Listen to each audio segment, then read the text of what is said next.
Oh dear. How are we all doing? I hope you're keeping well out there.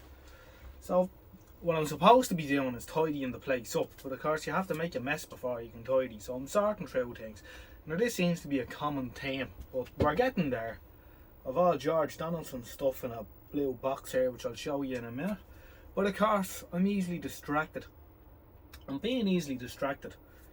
My new phone that I use for making the videos does not have a headphone jack. This seems to be a thing that they're doing away with now. They expect everyone to have these little wireless ear bud doofers. And maybe I'll get a pair of those. However, it causes a problem because during the day when I'm fluting around here in the workshop, I like to listen to music. And generally, there's nothing to listen to on the radio. So what I do is, I have an auxiliary input on the hi-fi system in the workshop, and I used to plug that into my old phone. Now I do have an old phone kicking around here that I use sometimes, but you know, you want the versatility of being able to use I want to be able to use the phone that I have now at the minute as well. So I hummed and I hawed and I thought about this, and what I thought about doing was putting a Bluetooth unit receiver. I have a couple of these boards that I got from the famous Chinese selling site quite a few years ago, and they're little small stereo dual output boards, and they were very cheap at the time. I bought them with the intention of maybe converting a couple of valve radios to Bluetooth, but never got around to it. I was going to put one of those into my little FM pantry transmitter, and then I could hook onto that, and then I thought, why would I do that when I can just stick the Bluetooth module into the workshop hi-fi? There's plenty of space in it. So that's what I did. I was going to make a video about that, and I actually started doing it, but it just didn't work out that way. It took too long, and I ended up doing it over the space of a couple of days. So I scrapped that idea. However, it was fairly simple. Ran into one or two little things along the way, but it worked out, and it's working okay. So one of the things I found out was that when I had the Bluetooth module sitting in the radio, it interfered like hell with FM. And I do like to use FM on the radio. I listen to RTE, Lyric sometimes and stuff like that. I like to have a tune around as well, and I have a half decent FM area here on the roof. So in the springtime I like to have a spin around for sporadic E reception and stuff like that. So I didn't want to upset the FM reception on the hi-fi, so I wanted to be able to switch it. So what it has is, it has a mute button on FM that, you know, you can silence in between the stations, and there was a spare set of contacts that weren't used on that. So when I push in the mute button, that turns on the Bluetooth module.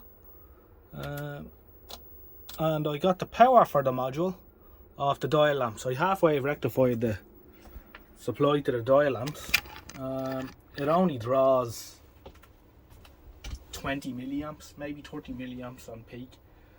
So there's no problem there. So I halfway rectified that, smoothed it with a 470 microfarad cap, and then I clamped that to I think it was a 5.7 volt Zener diode through a 10 ohm resistor, and then I, just for the crack, I threw in another 1000 microfarads of smoothing after that, and it works great. It works great. So obviously I can't, because I'm making the video, I can't hook up the Bluetooth to the, or I don't have the other phone charged to hand, but you'll take me word for it, it works well. And it was sent into the auxiliary input section of the hi-fi, but all I have to do was turn off the Bluetooth module, and I can use the auxiliary normally. So yeah, no, success.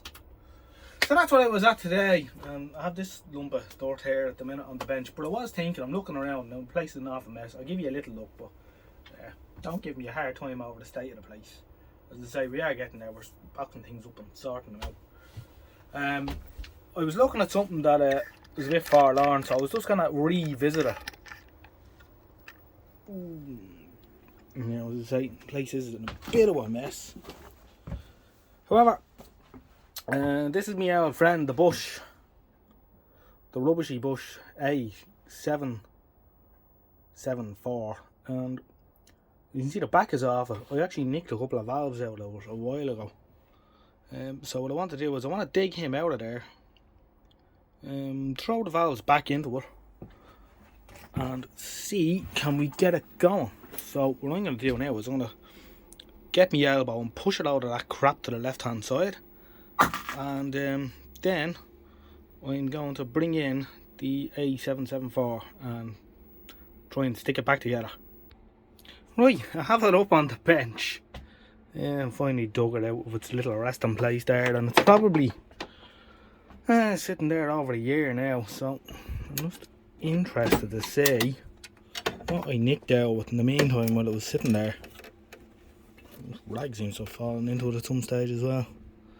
I don't think I took too much out of it. What did I nick out now? I'm sure I took something out. Now maybe it's just quite possible that I replaced whatever it was I took out, but just didn't get to the chance to put the back on. Well, that seems to be the case because all the valves seem to be in place. So I obviously put the bottles back in, which is very unlike me. Alright, I suppose there's nothing else to do then, only try it. See if it still works. Will the A774 still work? It's hard to know. They weren't great at the best of times.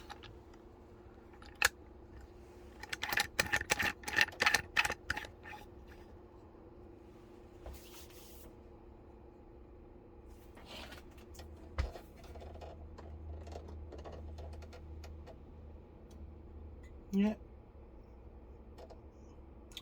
Everything that should be in it is in it.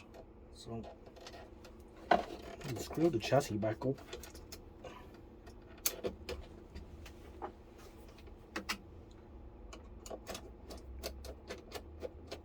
Now, we all know here that when I did this television last year, it's not great.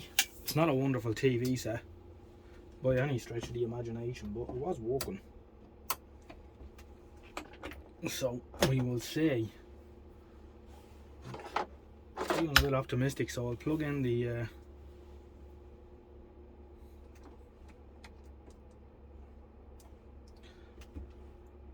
signal generator. I've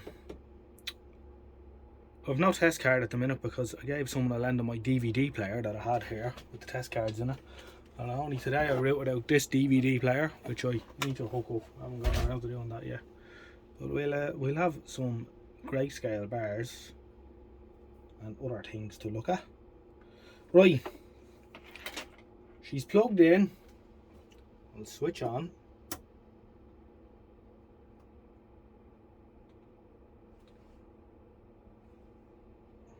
Alright, I already see a CRT heater, so we're off to a good start. Oh, I'm gonna have to turn it off because I just noticed something. What did I not do when I put the PL504 back in? I didn't put the top cap connection back on.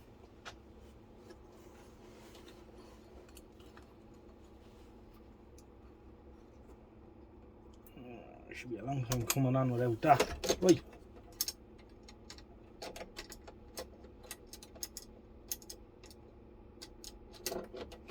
Attempt number 2, and as everyone says about these really are a poor television. Some people actually like them, funny enough. I was reading on one of the forums.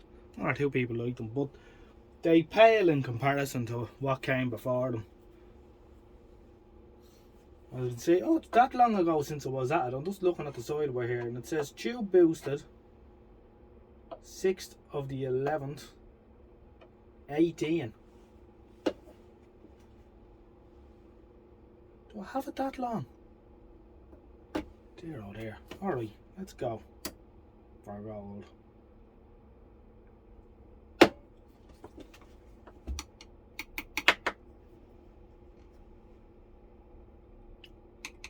I did use this for a while in the house, but it's a bit crap.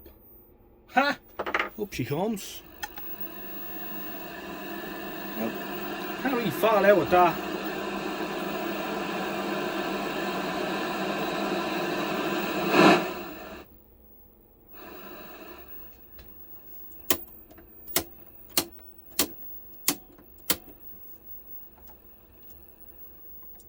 There we are. I was in the wrong. I was in the wrong socket. Can we see that?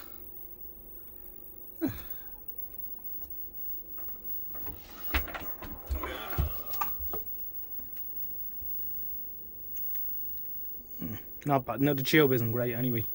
And say we boosted the tube, so she's. I do have a replacement tube for it in a scrap Phillips L7. So we could always put that in it if we were really excited about it. So she's still working. Oh well, it's good to see that there's at least one A774 still going in the world. I actually know of a few. And, I'd say there's far more A640s and TV 161s and the likes. These were 9 out of 10 of these were broken out of the box brand new, which isn't wonderful.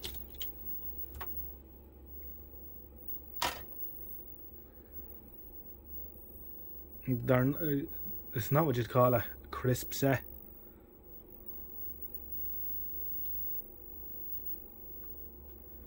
Maybe. And of course I modified this one to use an EHT stick, which I think might take a little bit of pressure off the line output transformer. It's not having to derive the heat or voltage. Okay, well, that was fairly uneventful for an A774, so I'll leave it at that. Thanks for watching, and I'll catch you again in the next one. Mind yourselves out there. Hopefully the place will be slightly cleaner next time I make a video. Good luck for now. Bye bye.